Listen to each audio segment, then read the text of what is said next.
इसके ऊपर नीचे की अवधारणा है। इसमें एक कविता लिखी है, आसमान ऊपर नदी है नीचे, नीचे पेड़ और पौधे हैं, चंदा ऊपर तारे ऊपर, बादल भी तो ऊपर चलते हैं, झरना समुद्र दरिया है नीचे, जीव जंतु भी नीचे रहते हैं, घर विद्यालय खेत है नीचे, गांव शहर भी नीचे हैं, मैं भी नीचे तुम भी नीचे, ऊपर सूरज चांद और तारे हैं। इस तरह की कविताओं के माध्यम से, एक्शन के माध्यम से बच्चे जैसे तुरंत लिंक कर लेंगे कि ऊपर क्या है नीचे क्या है, वो तुरंत समझ जाएंगे। इसी तरह से बाकी भी कुछ चीजें हैं, अंदर बाहर की अवधारणा,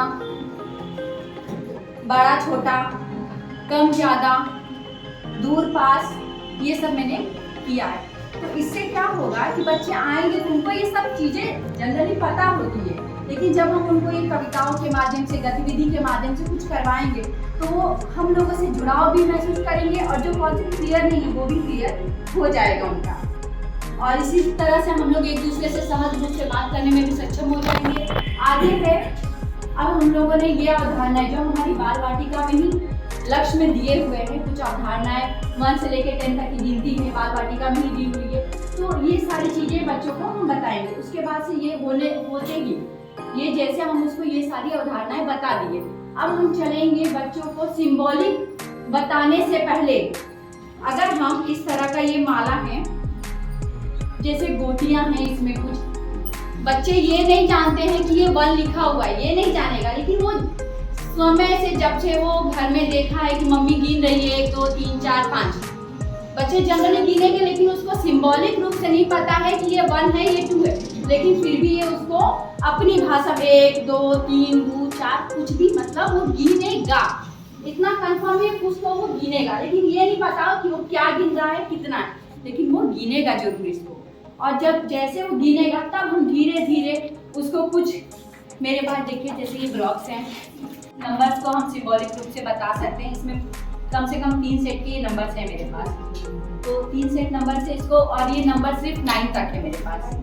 9 तक इसलिए है क्योंकि 9 के बाद में मैं उसको 0 की अवधारणा बताऊँ। 0 की अवधारणा अगर मैं उसको बताना चाहूँ कि बेटा आपके पास 5 टॉफी है या 5 एप्पल है, आपने 5 एप्पल धीरे धीरे खा लिए या 5 टॉफी आपने खा ली, तो आपके पास कितना बचा? तो वो कहेगा 1 को नहीं, 1 भी नहीं। तो वही हम बताएंगे बेटा, जहाँ 1 भी नहीं वो स्थान है 0 का, वही क्या हो जाएगा 0 हो जाएगा। और तब जाके हम इसको ये जब 0 बता देंगे हमको ढूंढना पड़ेगा सब एक तो तब ये क्या हो जाएगा, इस तरह से ये 0 हो जाएगा। 9 तक हम उसको पहले ही एक्सप्लेन किए हैं। इस तरह से हम नंबर उसको 9 तक बता देंगे। और जैसे नंबर हम 9 तक बता देते हैं तो यहाँ पे देखिए मेरे पास कुछ एक्टिविटीज है, बच्चे 9 तक सिंबल जान चुके हैं, तो अब हम यहाँ पे कुछ काउंट करना है।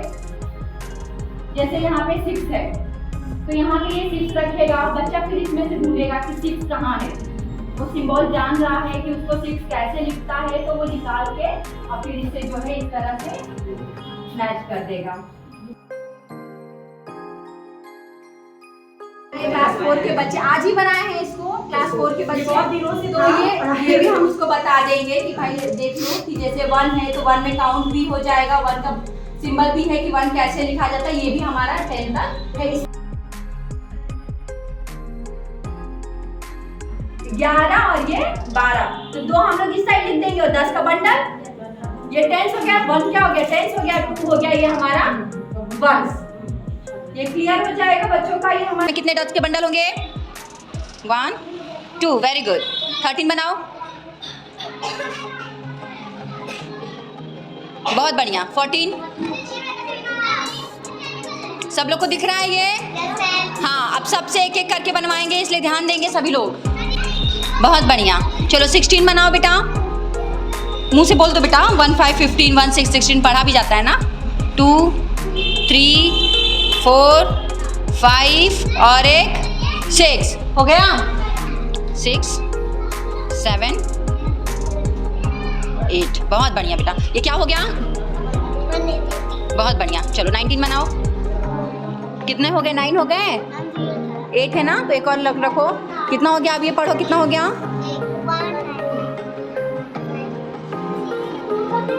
ये क्या हो गया? 9। और ये बंडल में कितना है?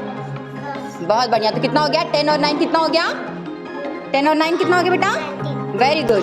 अब 2020 में कितने बंडल्स रखेंगे 10 के? बंडल उठा लो ना बेटा, एक एक करके रखने से जब भी 10 हो जाएगा तो हम उसका बंडल निकाल लेंगे, ठीक है? उसका एक बंडल बना लेंगे। देखो बंडल बना है क्या बाबू? वहाँ पे देखो, देखो वहाँ बंडल बना के रखा हुआ है। 10 का एक बंडल है ना, तुम ही गिनी हो ना, तुम ही लोग गिने हो ना, रखो। अब बताओ कितना होगा ये?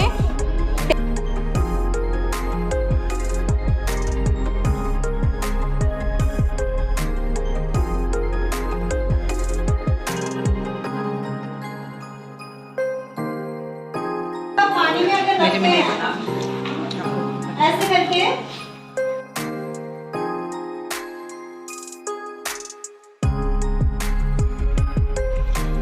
और इसको पूरा ये कलर्ड पोर्शन को ना डुबाएं, सिर्फ निचले हिस्से को पानी में डुबा के थोड़ी देर ऐसे इसमें छोड़ दीजिए, तो चौक पे बड़ा अच्छा पैटर्न बन के आता है। इसमें जितने भी कलर्स मिले हुए हैं सारे अलग हो जाते हैं। ये इंक आपने स्केच पेन वाली यूज करी है? हाँ, स्केच पेन वाली इंक यूज की है। इसमें ध्यान देने वाली बात ये कि अगर आप परमानेंट मार्कर यूज करेंगे, परमानेंट मार्कर से अगर आप स्पॉट लगाएंगे तो आप 1 घंटा भी रखेंगे तो वो स्प्रेड नहीं होगा। क्यों? क्योंकि पानी से वो नहीं फैलता, ठीक है। लेकिन अगर आप ब्लैक स्केच का यूज करेंगे तो उसमें जितने डिफरेंट कलर्स मिला के उसको बनाया गया है वो सारे उसके बाद ये पाइथागोरस प्रमेय समझाने के लिए मैंने ये बनाया था।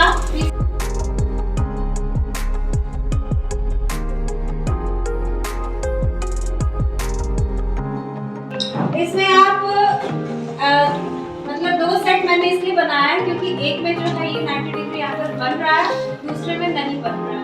तो बच्चा कैसे पाइथागोरस प्रमेय को समझेगा? वो बड़े वाले बॉक्स में जो स्क्वायर्स हैं उनको काउंट करेगा और आपको बताना है कि ये दोनों जो छोटे स्क्वायर्स हैं उसके बॉक्स मिला के जोड़ा जाएगा तो बड़े बॉक्स के स्क्वायर्स के बराबर होगा। तभी आपके बीच का जो ट्रायंगल बन रहा है ये समकोण त्रिभुज होगा, राइट एंगल ट्रायंगल, और इसी को पाइथागोरस प्रमेय कहते हैं। अगर आपने इस तरह से बनाया है जिसमें बड़े वर्ग के अंदर छोटे वर्गों की संख्या अन्य 2 वर्गों की के अंदर छोटे वर्गों की संख्या के बराबर नहीं है, जैसे इसके वर्ग और इन दोनों के वर्ग मिला के ये बराबर नहीं है, तो ये बीच में जो त्रिभुज बन रहा है ये समकोण त्रिभुज नहीं है। इसका मतलब नीचे का एंगल आपका 90 डिग्री नहीं होगा। तो ये पाइथागोरस प्रमेय को समझाने के लिए बनाया गया। कुछ शेप्स के लिए ऐसे आपके घर में फेंके हुए डिब्बे रहते हैं, इसको आप ऐसा इसके विभिन्न भागों का नाम लिख दीजिए। ये शीर्ष है, ये फलक है, ये इसका ऊंचाई, लंबाई, चौड़ाई, ये सारी चीजें इसमें लिख देंगे तो बच्चा ज्यादा समझेगा। वैसे तो हम बताते रहते हैं कि किताब है, ये भी कीबोर्ड शेप है, तो मोबाइल कीबोर्ड शेप है, लेकिन एग्जैक्ट अवधारणा के लिए बच्चों को इस तरह से लिख के अगर दे दिया जाएगा तो वो ज्यादा स्पष्ट हो जाएगा बच्चे को।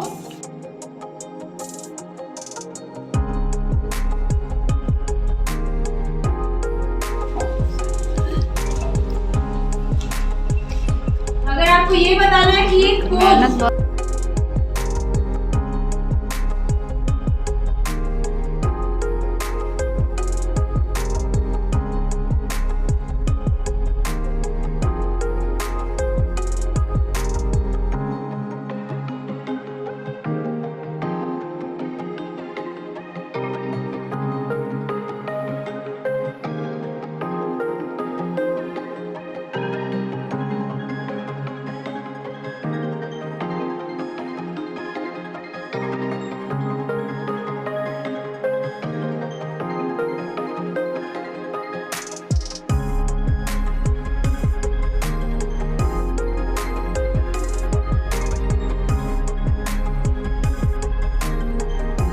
में नहीं बैठते थे तो बोलते नहीं थे, बोलते थे तो क्लास में पूरा रोना ये सब चला था। तो पूरी क्लास को ऐसे में मेंटेन करना बहुत बड़ी बात है। तो सबसे पहली बात है कि हम उस बच्चे से जुड़ाव मतलब कोशिश करते हैं, जुड़ाव करें, बाबू क्या क्यों रो रहे हो, खेलने की कोशिश करते हैं कि वो हमसे जुड़ जाए, क्या दिक्कत है, पहले हम उसकी दिक्कत परेशानियों को समझते हैं।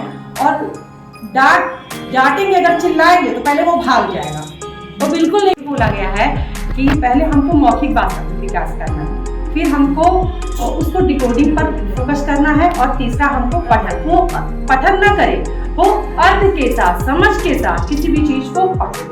ये तीनों चीजें पॉइंट में रखते हुए सबसे पहले जैसे मान लीजिए मौखिक भाषा का स्टार्टिंग है, मैंने अ से शुरुआत की। पहले बच्चों को ये अ नहीं सिखाया, पहले मैंने दिखाया, मैंने ये कुछ फिगर्स बनाए हुए हैं, ये जैसा है सर, आप लोग देख सकते हैं। देखो तो ये लंबाई में अंतर है ना बेटा, ऐसे ही सेम छोटी ई में क्या है, देखो मात्रा क्या है, छोटी के ऊपर चोटी नहीं निकली है, चोटी नहीं निकली है, और देखो बड़ी में देखो तुरंत चोटी हो गई, तो लंबाई इसकी बड़ी हो गई, बड़ी हो गई ना। तो देखो चित्र में भी देखो, तुम लंबाई देखोगे तो दोनों की ब्लैक बोर्ड पर लिख के भी समझाते हैं इसमें भी सब। तो ये जैसे छोटी ई और बड़ी ई का ये अंतर है। तो देखो बाबू, जैसे इसमें देखो छोटे बच्चे छोटे रहते हैं, उनकी हाथें छोटे, जो बड़े हो जाते हैं उनका बड़ा बड़ा हो जाता है। तो ऐसे ही इन दोनों की लंबाई में और चित्र में भी अंतर है। जैसे लंबाई भी देखिए हमेशा जुड़ा रहता है अक्षर के साथ, इसलिए मैंने ऐसे जुड़ा बताया। आगे बगल में डंडा, छोटी के लिए इधर से टोपी घुमा के, इधर से टोपी घुमा के, इधर से मूंछ घुमा के, इधर से मूंछ घुमा के, सिर पर एक लाठी, सिर पर दो लाठी, और बगल में एक डंडा, सिर पर एक लाठी, बगल में एक डंडा, सिर पर दो लाठी, माथे पे बिंदी और बगल में दो। इस तरह के पोएम के साथ मैंने वो मात्राएं बच्चों को सिखाई, बच्चे करते भी हैं। ये कहानी है, जैसे गांव में एक हाथी आता है और सभी लोगों की भीड़ जम जाती है, तो उसमें कुछ बच्चे हैं, राजू है, सलमा है, कमला ऐसे करके नाम थे, सारे लोगों की भीड़ जम गई और हाथी के लिए वो लोग कुछ न कुछ ले आए थे। तो मैंने ये कहानी सुनाने के बाद बच्चों को क्या किया, मैं खुद ही हाथी बन गई कि बच्चों को ये मैंने ड्रामा भी क्लास में करवा दिया, तो बच्चों के दिमाग में वो स्टोरी एकदम से क्लियर हो गई। मैं खुद हाथी बन गई, क्योंकि हाथी बनने में थोड़ा सा बच्चों को संकोच लगता है, पहले किसी बच्चे को कह दो तो वो संकोच करेगा, तो मैं खुद करती हूँ ताकि वो बच्चों का संकोच निकल जाए। मैडम जब बन गई तो हम लोग भी बनेंगे, तो वो सभी, तो मैंने एक एक कैरेक्टर को एक एक नाम दे दिया कि आप सलमा हो, आप राजू हो, आप ये हो, जिसको जिस क्रम के कहानी के क्रम में कोई गन्ना ले आया, कोई रोटी ले आया, कोई पानी पिलाया। फिर उस हाथी ने क्या किया, बच्चों को, सारे बच्चों को पीठ पे ऐसे घुमाया, तो मैंने उसको एक्टिविटी के हाथी बन के, और सारे बच्चे ले आए, हाथी खुश हुआ तो हाथी खुश का एक्टिंग किया, मतलब जैसे सूर्य रात के ऊपर करता है, फिर सारे बच्चों को अपने पीछे लगा के पूरा हाथी जिस तरह घुमाता है, मैंने ये पूरा कहानी डिस्प्ले कर लिया, बच्चे बहुत खुश हुए।